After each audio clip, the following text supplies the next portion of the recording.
Okay, last chapter, chapter 15, the reproductive system. First word, amnion, amniocentesis. Amnion, that's the membrane to enclose the embryo. Yeah, and I think I mentioned it before that the evolution of amnion make it possible for the embryo to be developed outside the water. And what kind of animal have this? Mammals, reptiles, and birds. These are the only animals that can develop outside of water. Then synthesis, absorb, take the fluid. So take the fluid from the embryo or extraction of the amniotic fluid in the pregnant woman. Why are people doing this? Exam for many diagnosis approaches and to diagnose mostly the fetus, the child's health status, and in most cases Down syndrome. This is golden standard to identify whether the kid has Down syndrome and amniotomy. That's just the procedure. I mean, opening up, not really open up, just penetrate the amnion to extract fluid to finish the amniocentesis and amniuria.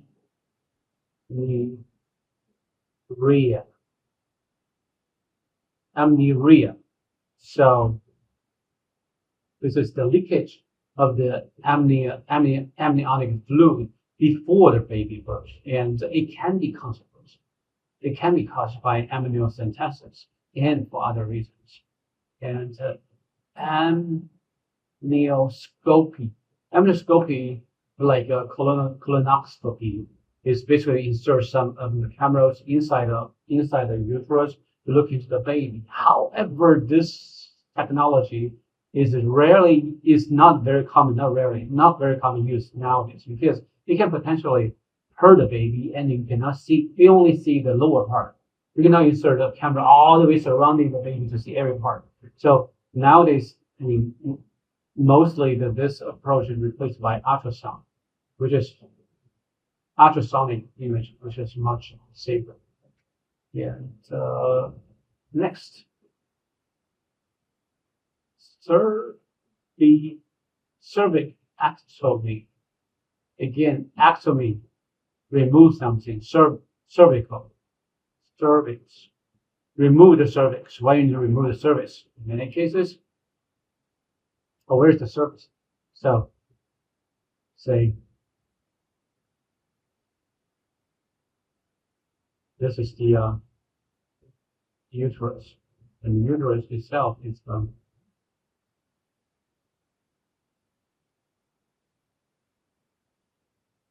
this is the muscle layer of the uterus,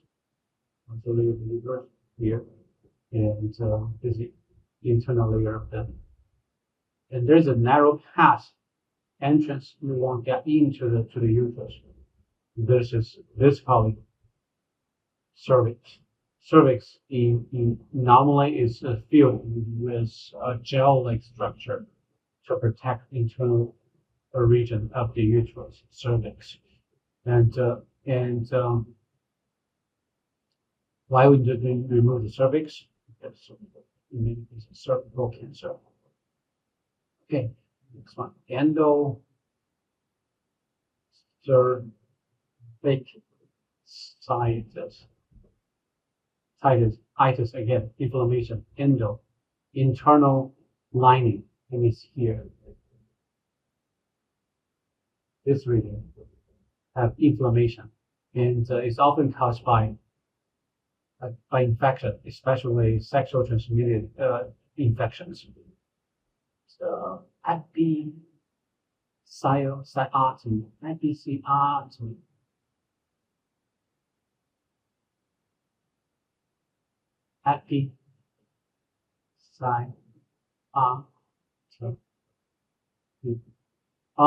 this is a procedure to open up what open up? I'm trying to draw, say, this is a baby, the woman's vagina, right? And this is the anus. And during the birth, sometimes become very difficult. I'm trying to here. I'm trying to draw the baby's head. The baby's head is already here. They want to open up. You just cut it open here, somewhere here between the anus and the vagina. Cut it open to make more room for the baby to come out. That actually still opening. One here.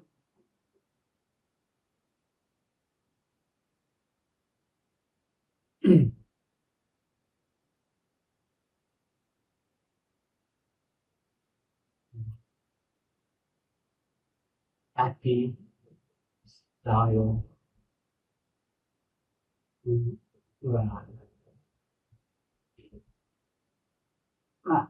Actually, why come back here?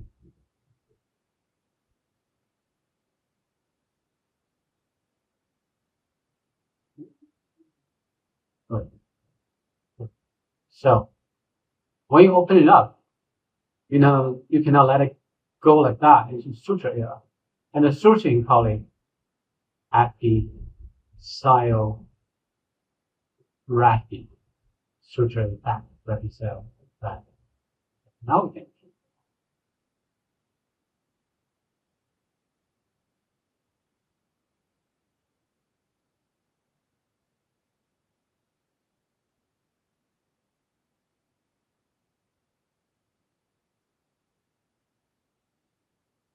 All right, good. What's next? Hysterectomy. Here, hyster uterus, not urine. Uterus.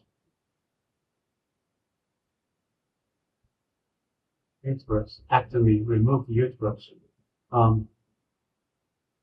Why remove the uterus? To treat cancer, tumor, and the one tumor we have mentioned before is a tumor grow in the smooth muscle of the uterus, called uterine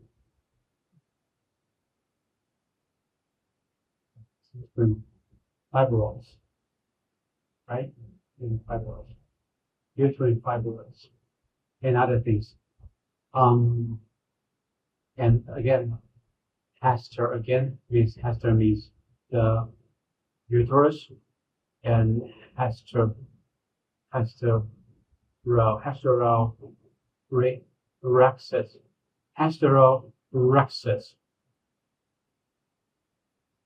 is the rexus rupture, uterus ruptus.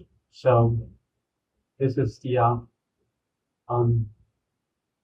maybe very that means rupture of the uterus, and amnion is not leakage. Amnion, the membrane, just ruptured, not leakage, ruptured, and then they can be very dangerous because if when there's no, say, amniotic fluid inside surrounding the embryo, the fetus, the serious condition is a rupture of the uterus or the baby birth. What's the next one?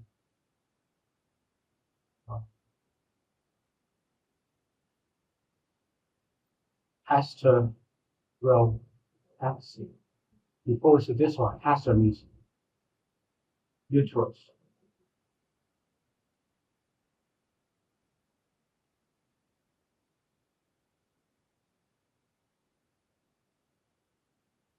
Taxi, fix the uterus, put it back. Why you need to put it back?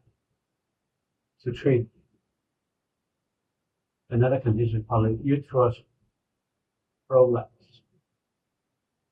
What is uterus prolapse? The uterus is moving down along with aging because the ligaments that hold the uterus become less and less. They become loose. along with aging. It's a common condition. And then in some, if it go too down and may cause painful and other conditions, then you can use this one, uteropaxy, to put uterus back. And col oh oh colposcope. Oh oh so this is a instrument to open up the vagina to look inside the cervix, and it's a rather a simple condition, a rather simple approach. Let's move on, move on, move on.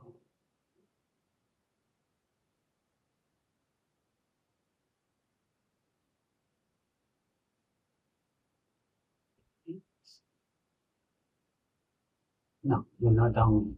Okay, anyway, M. In this case, M, any word start with M is related to the breast, to the mammary gland. Mastalgia. No, is it a common word? I'm not sure. It means breast pain. Breast pain. Mastalgia and mammography or mammogram. Mammography is the procedure, and mammogram is the photo that's taken. So basically, this is an X-ray of the breast. It's a very, very useful condition to screen for breast cancer. Breast cancer is the most common cancer in women. And however, early discovery is a very efficient way to prevent the cancer from the tumor from developing into the cancer. It's very useful. And I think women older than 35, maybe that age, is recommended to take a mammogram. I think once a year or once 2 years or twice a year, I forgot, but regularly. So look at this. Menorrhea. Menorrhea means the fluid, the menstrual fluid, and A means no. This means no menstruation, no menstrual cycle. It can be for many reasons. Say before puberty, there's no before puberty, there's no menstruation, or any other things after puberty. I mean, not after menopause, and too young, too old, no menstruation, and other conditions. It's not necessarily to be a disease. And dysmenorrhea.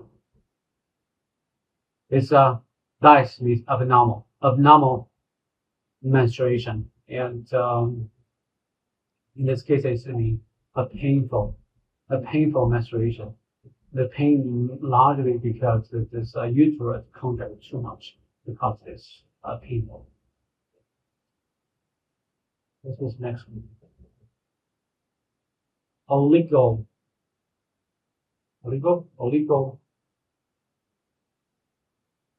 Monorrhea.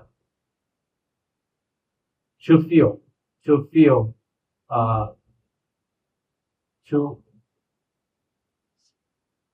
the normally menstruation cycle, each cycle is like 28 days, but this one is less frequency, or the period cycle is too long. It's because like mostly the hormone issues.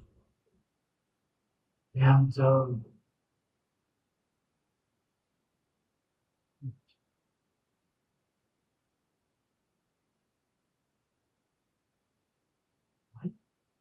I write word here, very awful.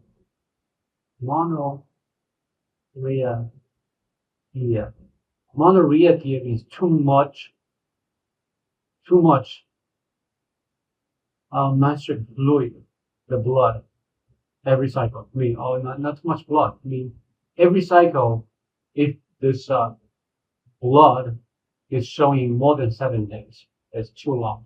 So this is called mononuclear. Okay, that's it. Next page.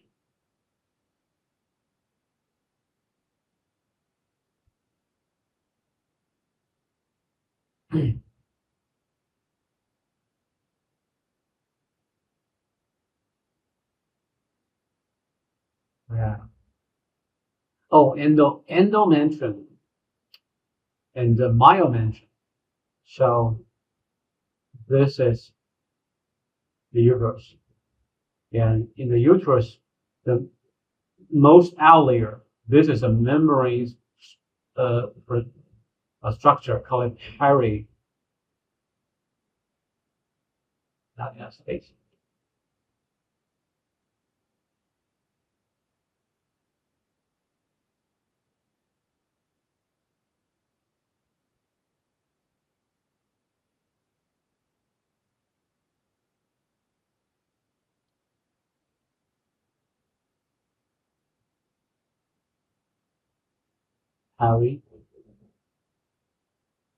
Perimetrium.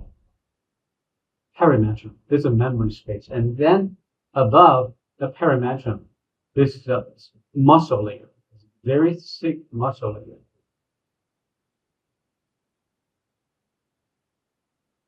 In smooth muscle layer. And this is myometrium.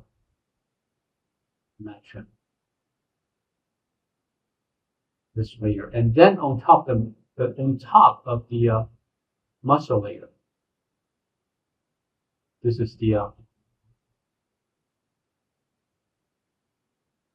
more like a secretory or gland or mucus producing layer. This is called endometrium. In each of those menstrual cycle, this layer endometrium also can be basalis and functionalis. Each time the functionalis layer, each cycle of each of those menstrual cycle, the functionalis layer fell off, and then you see as the blood flow outside the body. Okay, that's it.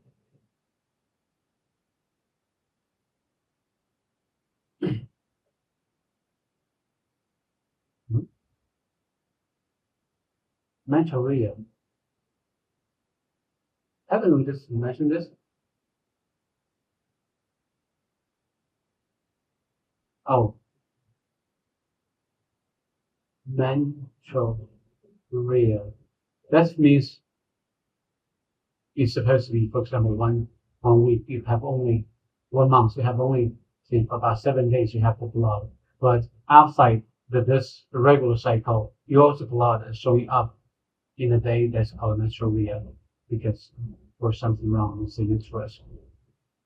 That's it for the uterus. Moving on. Nulliparous. Nulliparous means a woman has never given a baby, and also this often means that the non-virgin woman, and then primipara, first time have a baby, and primipara, that means first time pregnant, and first time give up birth as a baby. So, okay, that's it. Next page.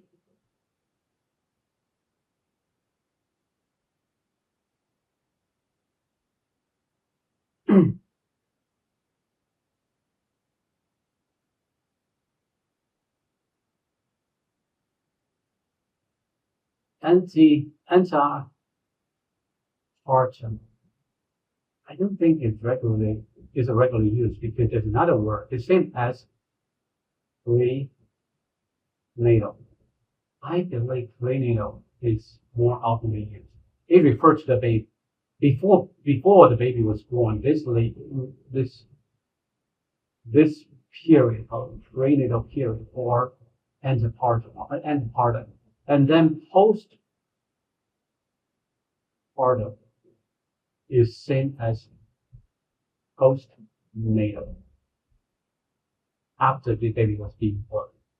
And next we have about several of those placenta issues. Placenta, the placenta is the structure connect the baby and the mom. The baby got all the nutrients from the mom.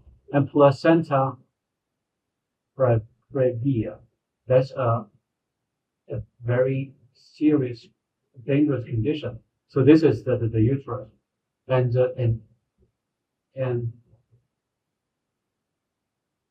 when the draw baby is very bad. The baby is supposed to be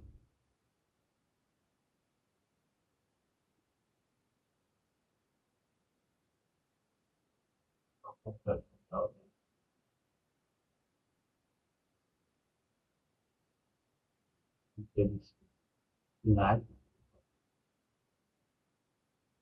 arm, and then there's something from the belly button connect to the placenta. Regularly, placenta should be here on the back of it. However, if the placenta move here or block with the cervix, block the cervix, and then there is a very dangerous condition because now the mom has to get out of the placenta first. Normally the baby coming out first, and then the placenta. And now the mom have to get out the placenta first, and it's the case that the baby will die. It is difficult to get out, so let's call it placenta previa, and then placenta abruptio. Placenta of no, abruptio. Let's start that.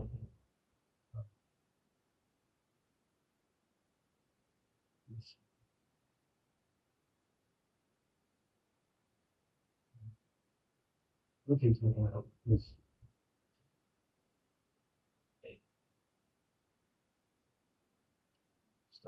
Some red color.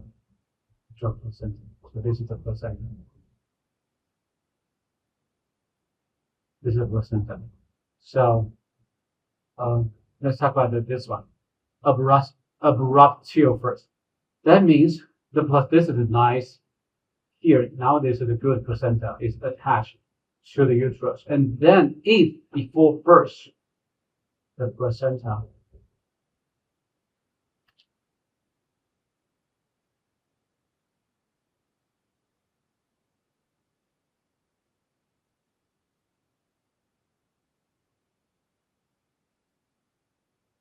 detached from the uterus, now the baby has no nutrient, no oxygen from the mom. There's a chance the baby will die just inside the uterus because there's no nutrient will deliver to the baby. So this is called placenta abruptio and placenta accreta. Accreta, what do you mean? Now this placenta, instead of a rupture before birth, it's going too deep. It's going too deep to the uterus. And then in this case, what happens is that baby was born. Normally in a regular labor, the baby should be delivered first and then the placenta. However, if the placenta going too deep to the uterus, the mom cannot get rid of the placenta easily. And often it caused by, even though you get it out, but the uterus is badly damaged. It causes a severe blood loss of the mom. And often, in some cases, it may cause the death of the mom, especially in the old days. And this is the placenta, and then the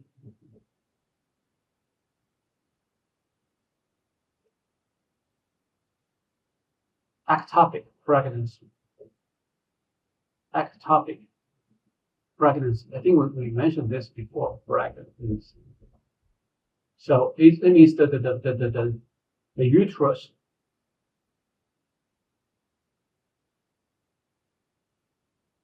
so this is the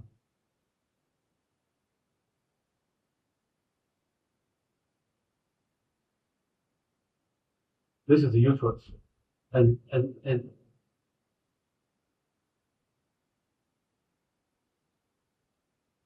this is the fallopian tube. And this, if the embryo are developed here, uterus, that's good. If the embryo developed here, that's bad. And in this case, there's no way the embryo survives. And if this is not, say, treated in time, treating means take away the embryo, then actually the mom may die from it because it's just rupture the fallopian tube and causing severe internal bleeding and can be fatal to the mom. Let's keep moving.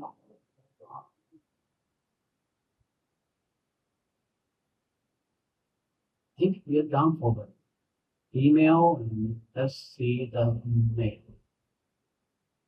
Nine. This means the glans. Glans means the glans means the tip of the penis. Tip of the penis. So balanitis means inflammation of the tip of the penis, may be caused by many reasons, inflammation, etc. And balanoplasty. Balanoplasty, changing, reshape the glands of the penis, glands of the tip of the penis. Okay, and epididymectomy. Again, remove what? Epididymy. What is epididymy? So I'm here drawing a testis, and then outside the testis is a different color. This one.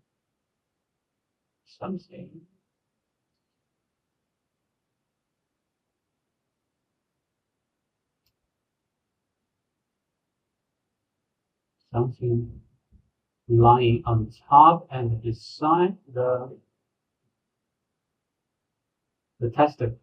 testicle is called epididymis. The epididymis has stored the sperm, and also this is a place that sperm eventually get matured here. And epididymectomy means remove the epididymis. Maybe inflammation, and this region is also very sensitive to pain. If it's continued pain due to inflammation, have to remove it. And also because sometimes the tumor is somehow migrate to these places. And so this epididymis and epididymectomy, it means remove the epididymis. One is have those here, epididymitis. And then after this,